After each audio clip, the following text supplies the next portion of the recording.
사도행전 36번째 시간입니다. 핍박자의 칼날을 감당한 교회, 이러한 큐티 제목입니다. 말씀 제목입니다. 핍박자의 칼날을 감당한 교회. 제가 자주 암송하고 묵상하는 성경 구절 중에 전도서 7장 14절 말씀이 있습니다. 형통한 날에는 기뻐하고 곤고한 날에는 생각하라. 하나님이 두 가지 일을 병행하게 하사 누구도 장래의 일을 헤아려 알지 못하게 하셨느니라 라고 하는 말씀입니다. 여러분, 우리 개인의 삶을 한번 가만히 생각해 보면 솔로몬의 그 고백이 정말 그렇다라고 한번 생각하게 되어집니다. 우리 개인의 삶, 30년이든 50년이든 70년이든 그 이상의 삶이든 늘 형통하고 기쁜 일만 있지는 않았을 것입니다. 그렇다고 해서 늘 근심과 걱정과 염려와 사건과 사고만 우리의 삶에 늘 있었는가? 그렇지 않죠. 당연히 형통으로 인한 기쁨도 있는 것이고 곤고함으로 인한 안타까움과 절박함도 시간 속에는 늘 왔다 갔다 그렇게 하는 것이죠. 자, 그런데 개인의 삶만 그런 게 아니고요. 교회라고 하는 생명 공동체, 하나님의 교회도 형통한 일이 있고 그렇지 않은 일이 있는 것이죠. 2018년 작년 한 해의 시간만 보더라도 꼭 사랑을 그리는 교회가 아니더라도 한국 교회에 있는 크고 작은 수많은 세계에 있는 모든 교회들도 이 영적인 삶의 원리 크게 벗어나지 않습니다. 좋은 일도 있고 그렇지 않은 일도 분명히 있는 것이죠. 여러분, 초대교회를 생각해 보십시오. 얼마나 폭발적으로 성장합니까? 성령의 역사가 강력하죠. 안진뱅이가 말 한마디에 일어나요. 설교 한 번에 3,000명, 5,000명이 변화받아요. 기도하는 중에 고넬료도 환상을 보고 베드로도 환상을 보고 둘이 만나요. 이방의 복음이 증거되어지죠.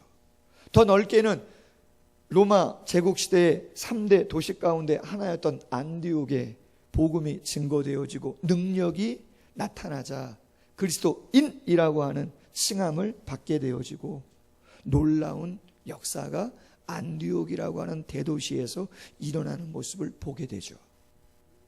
근데 여러분, 그 내용이 11장까지의 내용이지만 그렇게 좋은 일들만 있었는가? 아니에요. 베드로, 요한, 다른 사도들 옥에 갇히기도 하고 매도 맞고 위협도 당합니다. 심지어는 스데반 집사는 돌에 맞아가지고 죽게 되어지는 역사도 있었습니다. 삶의 터전을 다 버리고 쫓겨가듯 쫓겨가서 흩어지는 이방 땅에 나그네로 살아가는 그런 모습들도 성경에 많이 비추어지고 있습니다. 바울은 예수님을 믿었음에도 불구하고 배신자라고 하는 오명 속에 예루살렘에 더 이상 거하지 못하고 자신의 고향 길리기아 다소에 가서 10년이라고 하는 거의 그 시간을 칩거하며 은둔의 시간을 보내는 안타까움도 성경에 기록되어지고 있는 것이죠. 잘 되는 일이 얼마나 많은지 몰라요. 그런데 한편으로는 너무나 안타까운 일이 교회에서 계속 일어나죠. 근데 중요한 건 뭐예요? 그럼에도 불구하고 역경 속에서 성도와 교회는 끊임없이 궁극적으로는 성장하고 성숙할 수 있는 줄로 믿습니다. 이유가 뭔가? 로마서 8장 35절 이하 누가 우리를 그리스도의 사랑에서 끊으리요? 환난이나 곤고나 박해나 기근이나 적신이나 위험이나 칼이랴. 이 모든 일에 우리를 사랑하시는 이로 말미암아 우리가 넉넉히 이기느니라. 아멘. 자, 그렇다면 조금 구체적으로 오늘 말씀 보니까 11장 마지막에는 안디옥이라고 하는 대도시에 놀라운 복음의 폭발적인 능력이 나타나는 좋은 모습이 있었지만 12장 딱 들어오자마자 어떤 일이 벌어져요? 사도 가운데 한 명인 야고보가 죽임을 당합니다. 그리고 수제자인 베드로도 감옥에 갇히게 되죠. 무교절이 끝나면 7일이 지나면 베드로도 죽을 수밖에 없는 절대절명의 위기에 놓이게 된 것이죠. 자, 그렇다면 이와 같은 어려운 시간을 과연 교회는 그 핍박자의 칼날 앞에서 무엇으로 어떻게 잘 감당했는가라고 하는 것이죠. 그것은 교회에만 교훈이 아니라 서두에 말씀드린 것처럼 교회뿐만 아니라 개인도 할렐루야 형통과 곤고가 함께 오기 때문에 그 곤고의 시간을 어떻게 돌파할 수 있는가, 감당할 수 있는가, 우리 개인에게도 적용을 해볼 수 있는 것이죠. 세 가지로 나누려고 합니다. 첫 번째, 순교자와 헌신자라고 하는 제목입니다. 오늘 본문 1절에 보면 헤롯 왕이 나옵니다. 근데 이 헤롯 왕은 헤롯 3세입니다. 정확히 말씀드리면 헤롯 아그리파 1세라고 하는 왕입니다. 그럼 헤롯 1세, 그 사람은 누구냐? 헤롯 대왕이라고 일컫는 사람. 그 사람은 예수님이 태어났을 때 동방박사들에게 이야기를 듣고 2살 이하의 모든 영아들을 다 죽이라고 명했던 사람. 그 사람이 헤롯 대왕이죠.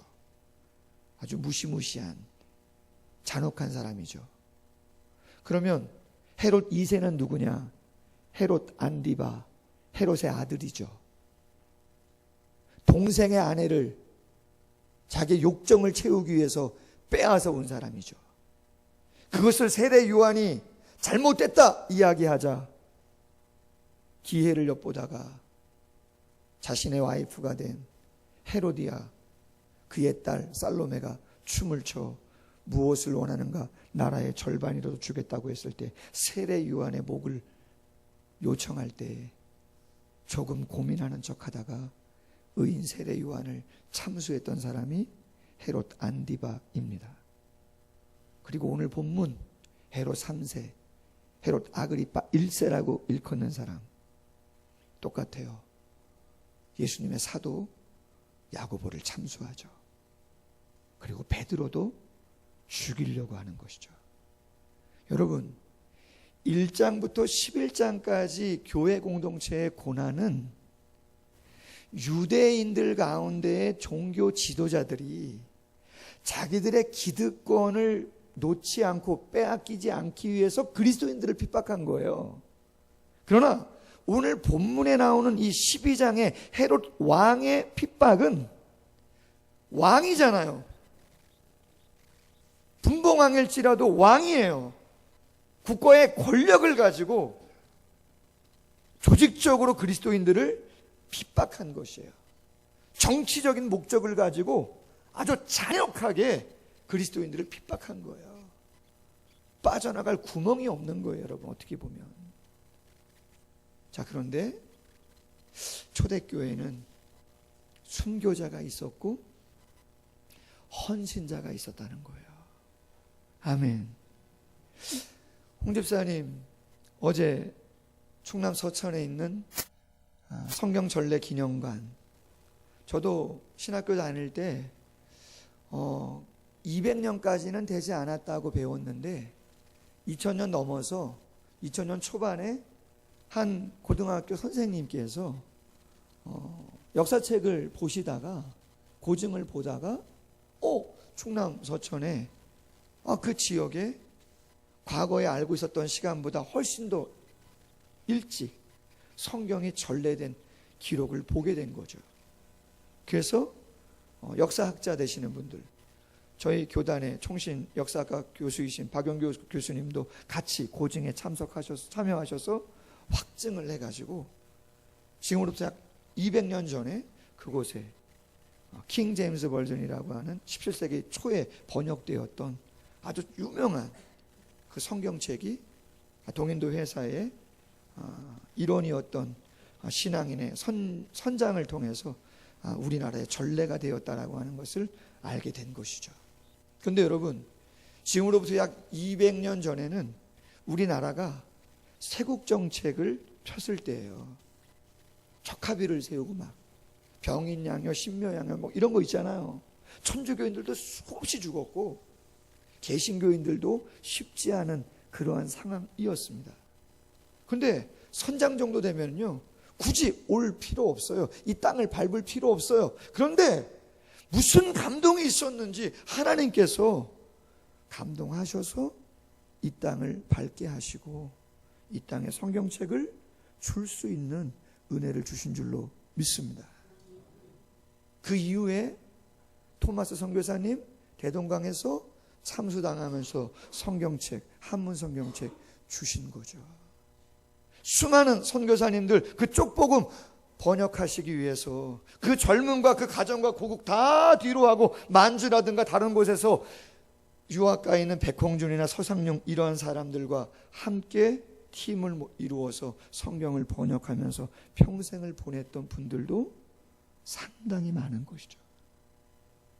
교회는 위기가 있었지만 항상 그러한 헌신과 순교를 감당하고자 하는 성도들로 인해서 교회는 여기까지 온 줄로 믿습니다.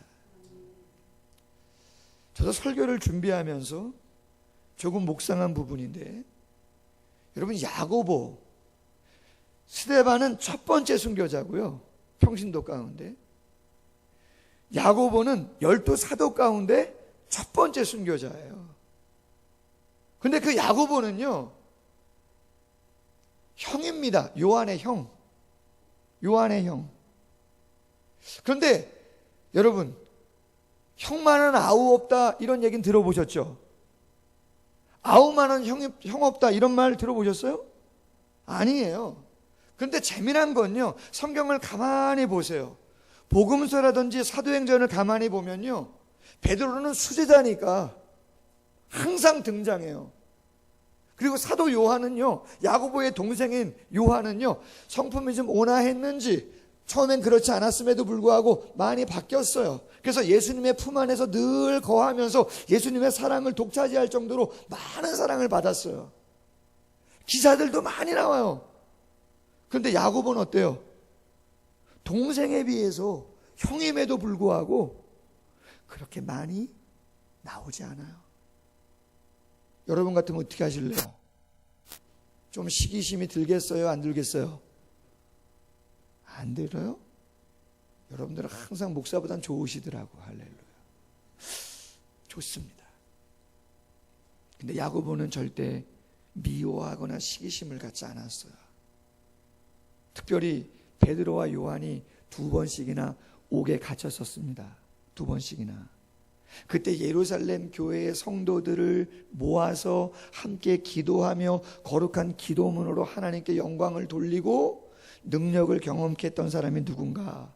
학자들은 그가 야고보 사도였다, 그렇게 이야기합니다.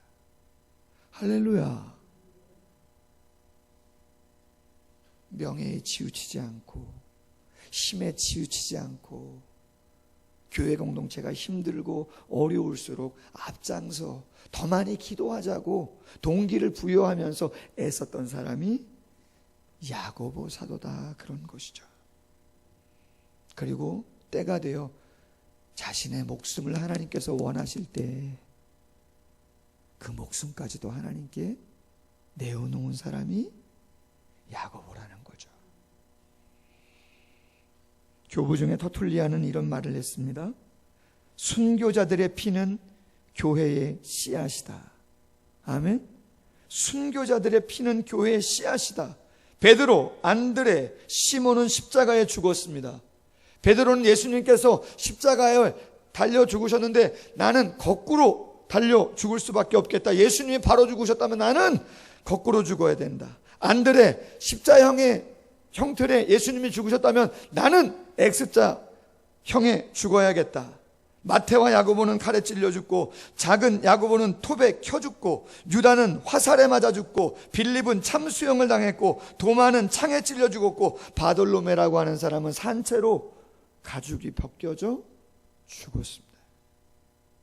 12사도 다 순교의 제물로 드려진 것이죠. 여러분, 구약의 이스라엘 공동체를 가만히 보세요. 모세 시대, 다윗 시대, 다니엘 시대, 에스더 시대,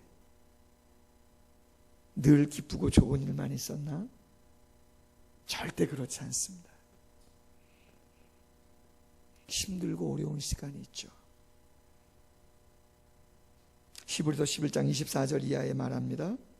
믿음으로 모세는 장성하여 바로의 공주의 아들이라 칭함받기를 거절하고 하나님의 백성과 함께 고난받기를 잠시 죄악의 낙을 누리는 것보다 더 좋아하고 그리스도를 위하여 받는 수모를 애굽의 모든 보화보다 더 큰 재물로 여겼으니 이는 상주심을 바라봄이라. 아멘.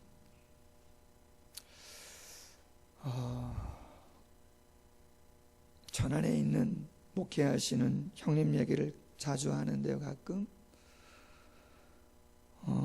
임직식 때도 오셨어요.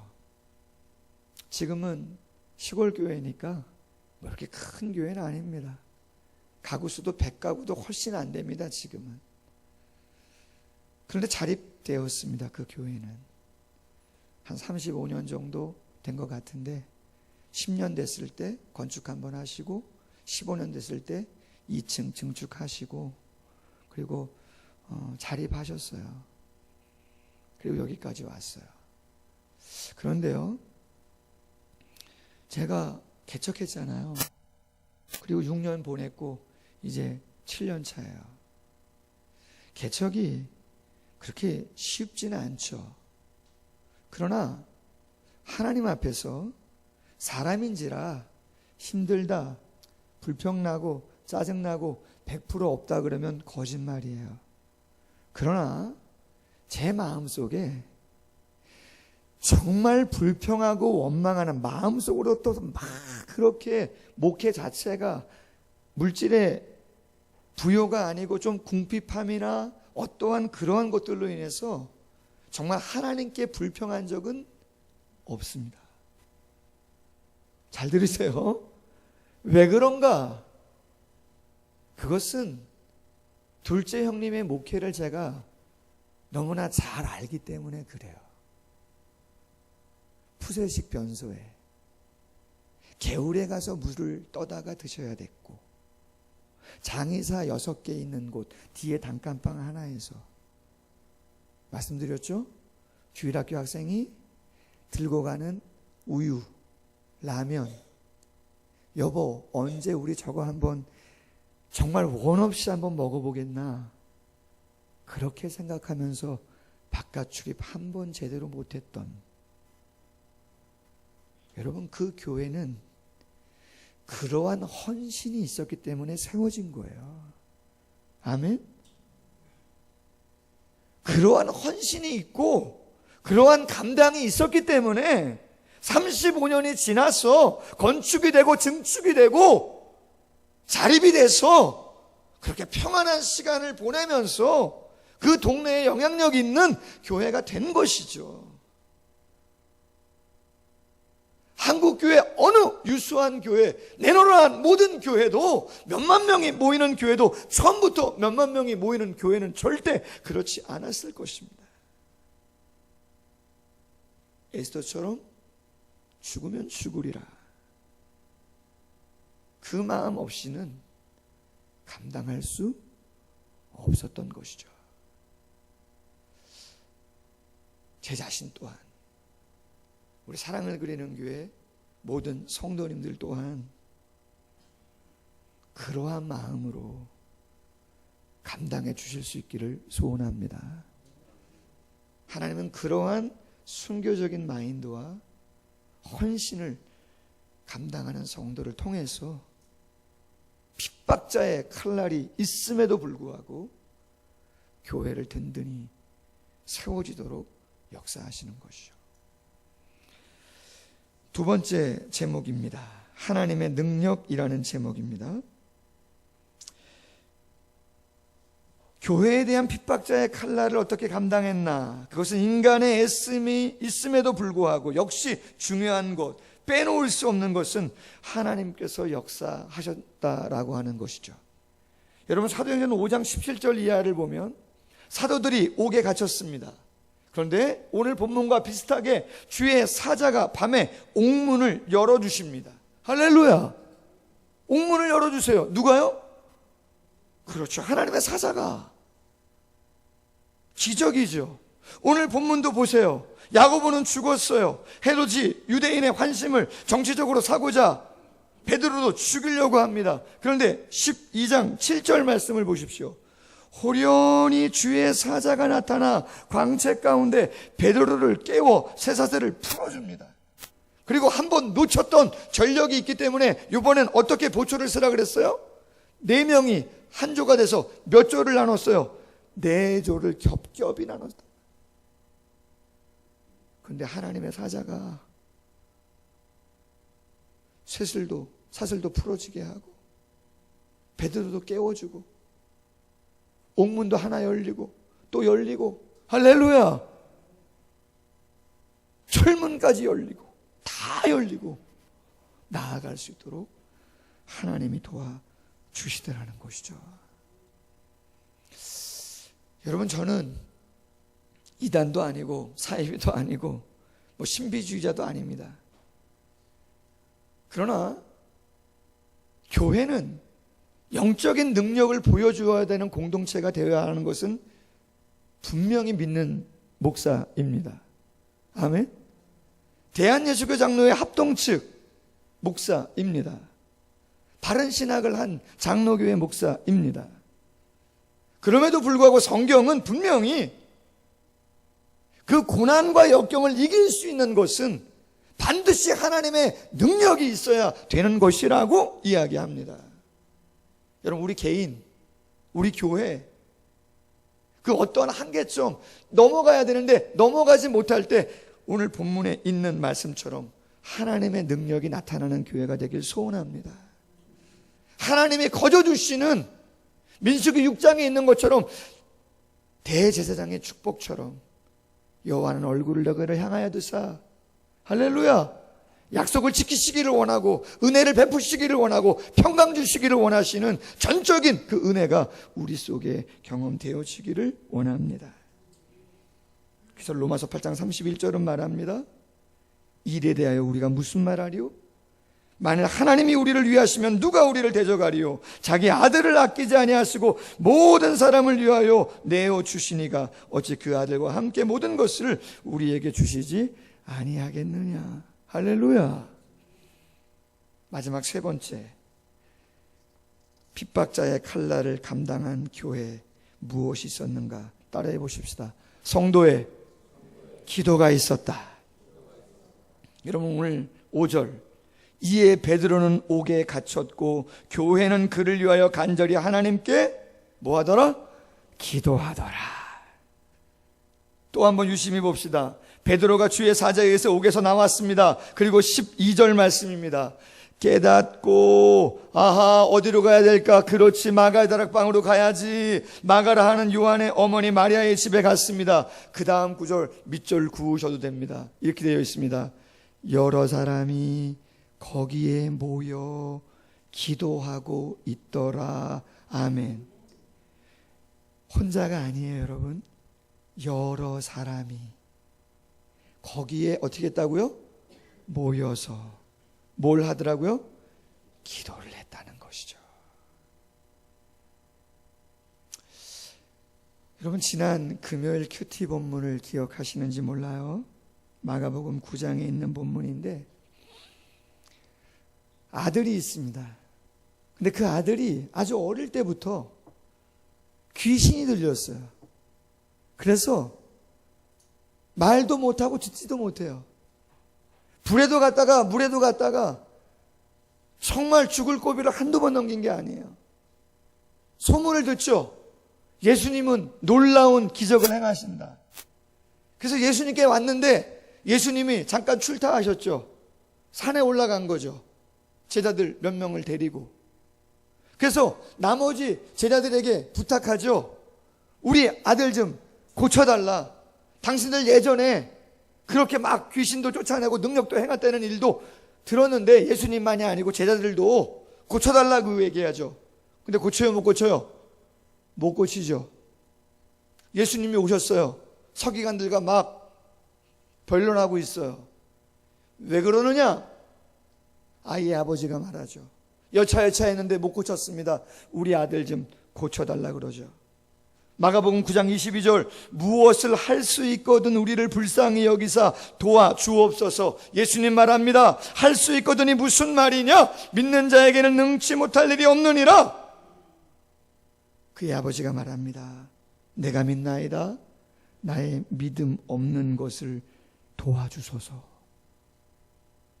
여러분, 제가 어디에 은혜를 받았냐면 하면요, 지금 예수님이 그 아이의 아버지를 어떤 면에서는 조금 책망한 것 같지 않으세요? 그렇게 얘기했잖아요. 무엇을 하실 수 있거든 불쌍히 여겨달라. 그때 예수님이 말합니다. 할 수 있거든이 무슨 말이냐? 믿는 자에게 능지 못함이 없는 거다. 다 한다. 믿어라. 왜 믿지 못하냐? 왜 믿음이 그렇게 없느냐? 작으냐? 책망했단 말이죠. 그랬더니 그 아버지가 말해요. 나는 믿습니다. 그런데 나의 믿음이 없어요. 작아요. 당신이 원하는 믿음의 그 충만함이 아니에요. 그런데 예수님이 고쳐줘요? 안 고쳐줘요? 고쳐주더라는 거죠. 여러분, 예루살렘에 있는 교회 성도님들이 베드로가 옥에 갇혔을 때 여러 사람이 한 곳에 모여서 열심히 기도했잖아요. 믿음의 기도예요? 의심의 기도예요? 믿음의 기도 분명합니까? 나올 줄로 분명히 믿고 기도한 거예요? 100%예요? 아니에요? 잘 대답하셔야 돼요. 할렐루야. 베드로가 찾아가지 않았습니까? 너무나 기뻐가지고 빨리 알려줘야겠다. 막 문을 두드렸잖아요. 마가다락방을. 로데라고 하는 조그만 여자아이가 나와서 딱 보니까 누구예요? 베드로인 거죠. 너무나 깜짝 놀라가지고 열어줘야 되는데 열어주지도 못하고 다시 들어가가지고 마가다락방에 있는 사람들한테 베드로가 살아왔다고 얘기했잖아요. 그랬더니 뭐라고 얘기해요? 미쳤다 얘기해요. 미쳤다. 누가 그렇게 얘기한 거예요? 기도하던 분들이, 금요 기도하시고 새벽 기도하시고 수요일날 기도하시고 막 하시던 분들이 미쳤다 말이야. 아니다 진짜다 그랬더니 이번엔 뭐라 그래요? 베드로가 아니고 천사를 본 거다 아마. 계속 두드리니까 나가서 보니까 진짜 누군 거예요? 베드로인 거죠. 여러분 무슨 얘기예요? 주석가 매튜 폴이라고 하는 분은 이런 말을 했어요. 이 구절에 대해서. 아버지의 믿음은 불완전했지만 그 안에 진심이 들어 있었기 때문에 비록 우리의 믿음이 약할지라도 진정으로 간구한다면 주님은 우리에게 결핍된 것을 보충해 주실 수 있는 분이다. 아멘. 그래서 로마서 8장 26절에 이와 같이 성령도 우리의 연약함을 도우시나니 우리는 마땅히 기도할 바를 알지 못하나 오직 성령이 말할 수 없는 탄식으로 우리를 위하여 친히 간구하시느니라. 아멘. 시편 기자는 말합니다. 시편 145편. 여호와께서는 자기에게 간구하는 모든 자, 진실하게 간구하는 모든 자에게 가까이 하시는도다. 그는 자기를 경외하는 자들의 소원을 이루시며 또한 그들의 부르짖음을 들으사 구원하시리로다. 아멘. 여러분 저는 믿고 기도하는데 이상하게 제 마음 한켠에 의심이 들어요. 되겠나 이 일이. 상황이 이런데. 여러분 그런 적 없으세요? 자꾸 목사님은 믿어라 의심하면 응답 없고 믿어야 된다, 완전히 믿어야 된다 강조하는데 여러분 정말 믿으시냐 말이에요. 자녀가 잘 될 줄로 믿습니까? 할렐루야. 벌써 제가 세게 얘기하니까 벌써 대답이 죽잖아요. 벌써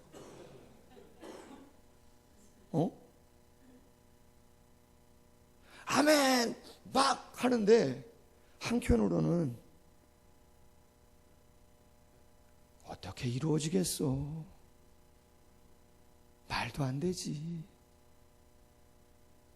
근데 여러분 중요한 거는 우리는 그렇게 약함이 있는 사람들이라는 거예요. 아멘?